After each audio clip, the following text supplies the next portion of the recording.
When you drive a car, muting audio should not always mean silence. In real scenarios, you may want navigation sounds muted while music continues playing. Automotive audio systems support this, using advanced muting logic instead of a single master mute. When you enable the flag, Audio Use Car Volume Group Muting, muting behavior changes significantly. When this flag is false, any mute action triggers master mute. When this flag is true, each volume group, such as media or navigation, can be muted independently.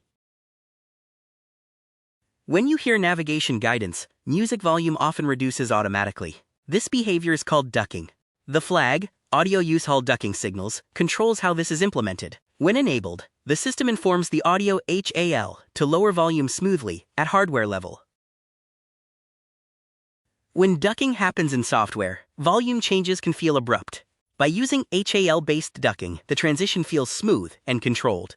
Hardware-based ducking also avoids sudden drops that may distract the driver.